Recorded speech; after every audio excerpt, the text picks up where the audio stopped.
Now, following a successful BK Basketball National League closing bubble, Rwanda Basketball Federation now switches the focus on the Afro Basketball Qualifiers scheduled to be held at Kigali Arena later next month. Earlier, we spoke to the Vice President of the Rwanda Basketball Federation, Nyirishema, about the lessons learned from the bubble ahead of the major basketball tournaments set to be hosted by Rwanda amidst the COVID-19 crisis and the future of the game in the country. Congratulations, first of all, Richard, on a successful BK Basketball National League completion. The bubble as well. What are some of the major lessons that you learned through this past week? Yeah, thank you.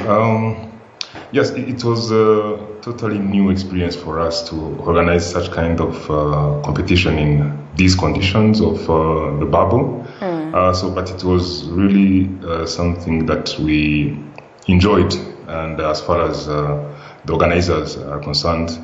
But it was also a new experience for the fans who could not join or watch the games in the arena. So everyone is learning from it.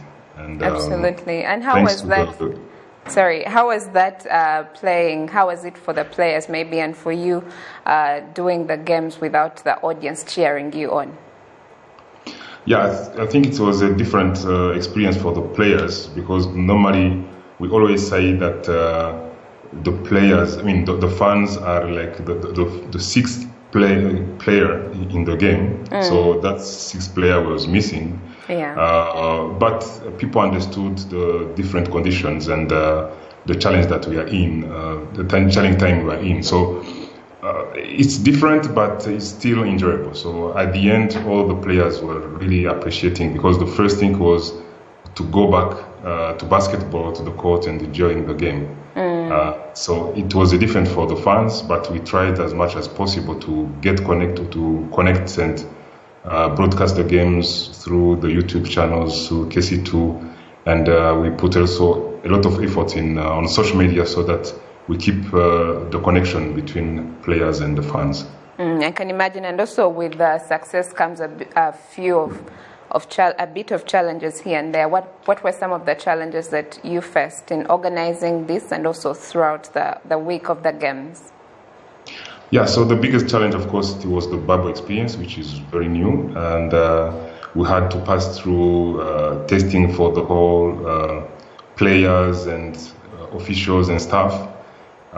So that was the biggest one. The other one was also the limited time that were given to the teams. After 7 months without touching the ball, we gave only 2 weeks and a half for them to go back to the court. So we were expecting a lot of injuries, but thanks to God, it didn't happen.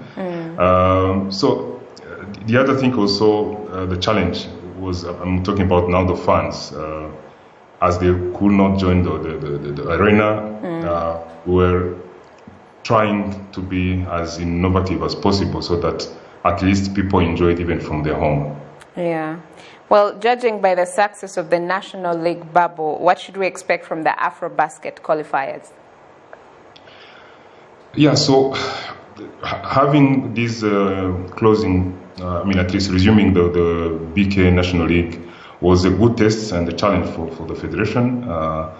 But we also took it as a test to see if we are really ready to organize even bigger competition. So we will take all the lessons that we got from this National League competition, and we will try to adapt, especially by involving other key stakeholders, because now we are talking about people coming out from outside of the country.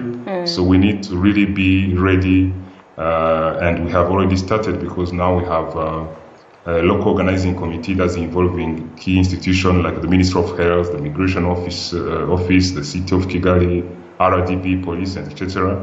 And we have started preparing to make sure to have the safest but still enjoyable conditions of, to offer enjoyable competition for our guests. Absolutely. And what would you say is the future of Rwandan basketball, say 5 years from now, in terms of talent development?